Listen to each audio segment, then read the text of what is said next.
Hello students, welcome to another lecture of law with Ali. आज का lecture हमारा solicitors के बारे में होगा। We continuing the legal personal. पहला जो पिछला वाला लेक्चर था वो बैरिस्टर्स के बारे में था, ये सोलिसिटर्स के बारे में होगा। सोलिसिटर्स भी हैं जो हैं ये लॉयर्स ही होते हैं, जो अभी 147,000 1,47,000 सोलिसिटर्स जो हैं वो practising in England and Wales. ये नंबर याद रखना ज़रूरी नहीं है आपको, ये मैं हमेशा कह देता हूँ। और इनकी अपनी एक प्रोफेशनल बॉडी है जिसको लॉ सोसाइटी कहते हैं। ठीक है, ये 75% ऑफ जो सोलिसिटर्स हैं वो प्राइवेट प्रैक्टिस करते हैं और बाकी एम्प्लॉयड वर्क भी करते हैं, और लोकल गवर्नमेंट में, क्राउन प्रोसिक्यूशन सर्विसेज में, सिविल सर्विस में, प्राइवेट बिजनेसेस भी कर लेते हैं। अब क्वालिफिकेशन और ट्रेनिंग जहाँ तक इनका सवाल है, तो ये जो मेनली इनकी डिग्री एंट्री ही होती है, डिग्री बेस्ड। लेकिन जो नॉन डिग्री होते हैं वो बैरिस्टर्स की तरह उनको भी GDL करना पड़ता है, जिसको ग्रेजुएट डिप्लोमा इन लॉ कहते हैं। लेकिन ग्रेजुएट डिप्लोमा इन लॉ के बाद जो सोलिसिटर्स का अगला स्टेप होता है वो ये होता है कि ये लीगल प्रैक्टिस कोर्स करते हैं। ठीक है, और इसके अंदर उनकी स्किल्स की ट्रेनिंग, उनकी क्लाइंट इंटरव्यूइंग, उनकी negotiation, advocacy, drafting documents, legal research, ये सारा कुछ होता है। इनका थोड़ा सा एम्फेसिस जो है वो बिजनेस मैनेजमेंट के ऊपर भी होता है, क्योंकि इन्होंने अकाउंट्स वगैरह अकाउंट कीपिंग करनी होती है। और लीगल प्रैक्टिस कोर्स जो है इनका, ये 1 ईयर का फुल टाइम भी हो सकता है और 2 ईयर का पार्ट टाइम भी हो सकता है। ठीक है, इस एकेडमिक ट्रेनिंग के बाद जो स्टूडेंट है उसने 2 ईयर प्रैक्टिकल ट्रेनिंग पीरियड भी गुजारना होता है, जिसको ट्रेनिंग कॉन्ट्रैक्ट बोलते हैं। और ड्यूरिंग दिस कॉन्ट्रैक्ट जो ट्रेनिंग है वो पेड होता है। ठीक है, और ये अपना काम करता है, अंडर सुपरविजन करता है, लेकिन अपना काम करता है। सिंस वो अपना काम करता है तो वो पेड होता है। जो प्रोफेशनल स्किल्स कोर्स भी कंप्लीट करना होता है आपने, और वो बिल्ड अप करता है लीगल प्रैक्टिस कोर्स के ऊपर। उसका कंपलसरी 48 आवर्स की ट्यूशन होती है और असेसमेंट्स होती हैं। और उसमें फ़र्दर अगर आपने इलेक्टिव कोई स्पेशलाइजेशन करनी है तो वो फर्दर 24 आवर्स की ट्यूशन उसकी होती है। टोटल 24 आवर्स हैं ये, मतलब ये नहीं कि इकट्ठा ही 24 आवर्स और इकट्ठा ही 48 आवर्स। उसके बाद जो ट्रेनिंग है उसको एडमिट कर लिया जाता है लॉ सोसाइटी के अंदर। उनका नाम जो है वो रोल के अंदर, लिस्ट के अंदर ऐड कर दिया जाता है। और क्वालिफाइंग करने के बाद जो सोलिसिटर्स हैं ये इनको कंटिन्यूइंग एजुकेशन कोर्सेज जो है ये करते रहने पड़ते हैं to keep their knowledge up to date. उसके बाद एक और रूट भी है जो नॉन ग्रेजुएट्स के लिए है, वो क्वालिफाई कर सकते हैं solicitors by first becoming legal executives. ठीक है, और मतलब सोलिसिटर बनने के लिए लीगल एग्जीक्यूटिव वाला रूट भी एक है कि आप पहले लीगल एग्जीक्यूटिव बन जाएं और बाद में सोलिसिटर बन जाएं। और ये बहुत मैच्योर कैंडिडेट्स जो होते हैं सिर्फ उनके लिए अवेलेबल होता है। जो फ्यूचर क्वालिफिकेशन और ट्रेनिंग है वो एक न्यू रूट आया है सोलिसिटर्स का, जो सितंबर 2021 के बाद इंट्रोड्यूस हुआ था, और वो करंट रूट के साथ साथ चलता है। उसमें ये है कि एक 2 stage solicitors qualifying examination, SQE इसको बोलते हैं, वो आपको करना होता है। और इसको एक वर्क एक्सपीरियंस भी आपने कंप्लीट करना होता है। और SQE जो है, जो सोलिसिटर्स क्वालिफाइंग एग्जामिनेशन है, वो आपकी कोर नॉलेज और स्किल्स को असेस करती है, और जो एक सोलिसिटर को जिसकी ज़रूरत होती है। ठीक हो गया, जो एरियाज ऑफ लॉ हैं जो सोलिसिटर की क्वालिफिकेशन के अंदर आते हैं, जो क्वालिफिकेशन लाइसेंसेस जो है प्रैक्टिस करने के लिए, वो सारा कुछ इसके अंदर इन्वॉल्व होता है। जो रोल है सोलिसिटर्स का वो ये है कि मेजॉरिटी जो क्वालिफाई करते हैं सोलिसिटर्स वो प्राइवेट प्रैक्टिस करते हैं सोलिसिटर्स की फर्म में, जैसे चेंबर होते हैं बैरिस्टर्स के, इनकी फर्म होती है। ठीक हो गया, और दूसरे करियर्स भी अवेलेबल हैं इनको। ये क्राउन प्रोसिक्यूशन सर्विस में भी जा सकते हैं, लोकल अथॉरिटीज़ में भी काम कर सकते हैं, गवर्नमेंट डिपार्टमेंट्स में, लीगल एडवाइजर्स में, कमर्शियल इंडस्ट्रियल बिजनेसेस के अंदर। और लेकिन जो प्राइवेट प्रैक्टिस कर रहा होता है वो जनरली पार्टनरशिप में काम करता है। उनकी हाई स्ट्रीट प्रैक्टिस से लेके बिग सिटी फर्म्स तक ये लेवल हैं डिफरेंट। ठीक है, और जो नंबर ऑफ़ पार्टनर्स हैं वो लिमिटेड बिल्कुल नहीं है, 100 पार्टनर्स तक भी हो सकते हैं। और उनके साथ उन्होंने एम्प्लॉय किए होते हैं अपने असिस्टेंट सोलिसिटर्स और लीगल एग्जीक्यूटिव्स। जो टाइप ऑफ वर्क है जो सोलिसिटर करता है वो लार्जली डिपेंड करता है फर्म के ऊपर, कि फर्म किस लेवल की फ़र्म है। वो हाई स्ट्रीट फर्म होगी तो वो जनरल प्रैक्टिस करेंगे, मतलब डिफरेंट टॉपिक्स के ऊपर काम करेंगे, जैसे कन्वेंसिंग हो गई जिसमें buying and selling of property होती है, विल्स, मेकिंग ऑफ विल्स हो गई, कंज्यूमर प्रॉब्लम्स हो गई, बिजनेस मैटर्स हो गए, पर्सनल इंजरी हो गई, फैमिली मैटर्स हो गए। और इनके काम में जो इन्वॉल्व होती हैं चीज़ें, उसमें इंटरव्यूइंग क्लाइंट्स आती हैं, नेगोशिएटिंग आती है, लेटर राइटिंग आती है on the behalf of their clients, emails writing आती है, कॉन्ट्रैक्ट्स को ड्राफ्ट करना, लीजेस को डील करना और दूसरे डॉक्यूमेंट्स वगैरह ड्राफ्ट करना। तो इनकी ज़्यादातर जो काम है वो ड्राफ्टिंग वाला काम है, मतलब डॉक्यूमेंटेशन वाला काम है इनका ज़्यादातर। कुछ सोलिसिटर्स जो होते हैं वो अपने क्लाइंट के बिहाफ पे सिविल और क्रिमिनल केसेस भी डील करते हैं, जिनको लिटिगेशन बोलते हैं, ठीक है। सिविल केस के अंदर सोलिसिटर जो है वो पहली सोर्स ऑफ लीगल एडवाइस होता है हमेशा। सोलिसिटर ही एविडेंस कलेक्ट करता है, और डॉक्यूमेंट्री भी और ऑरल भी।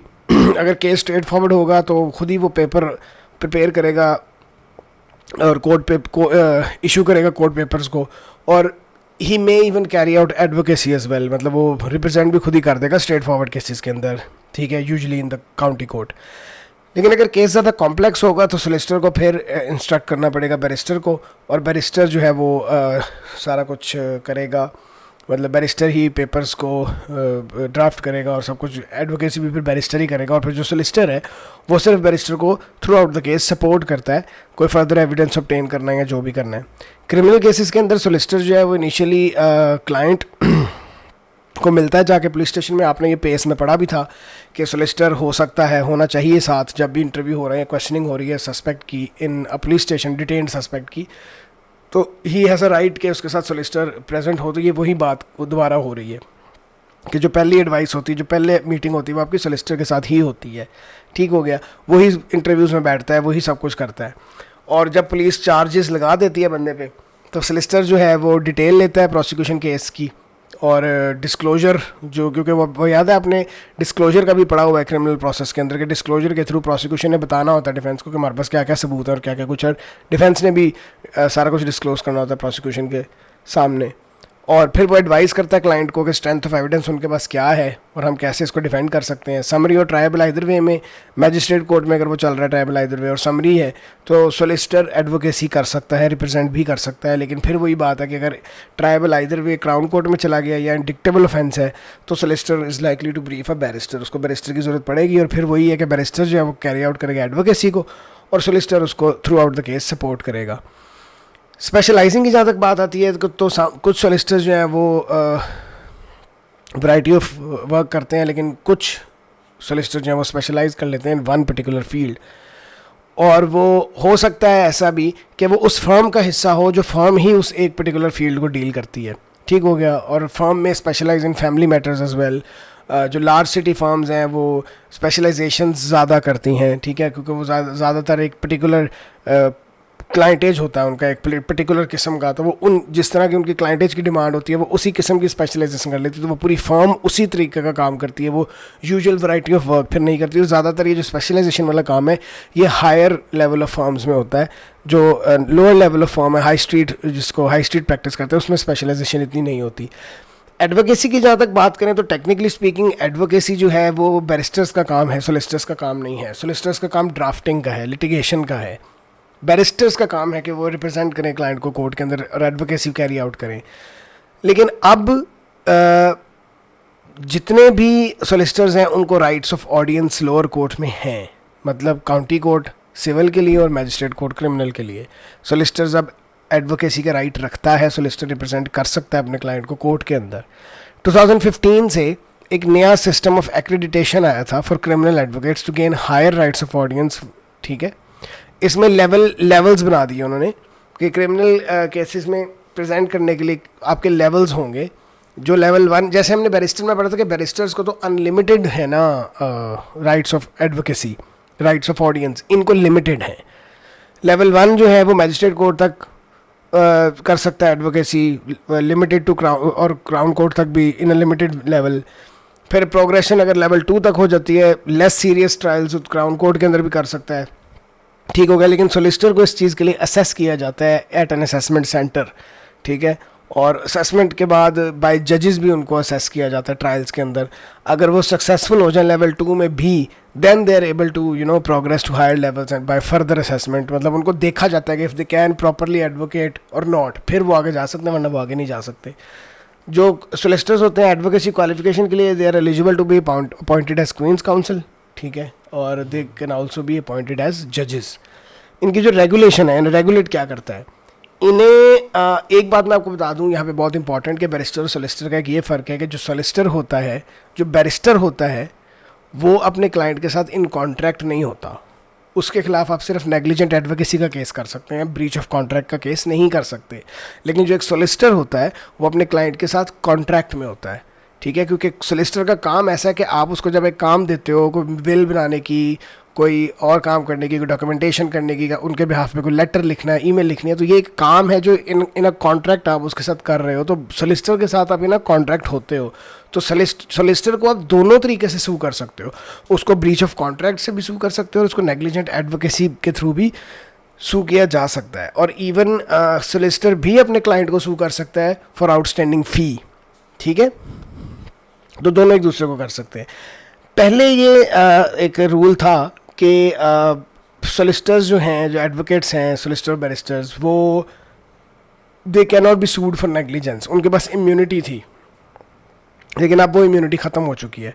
और हॉल वर्सेस सिमंस 2000 का केस है, उसके अंदर हाउस ऑफ लॉर्ड्स ने ये डिसाइड किया था कि एडवोकेट जो होगा, सोलिसिटर हो या बैरिस्टर हो, they could be liable of negligent advocacy.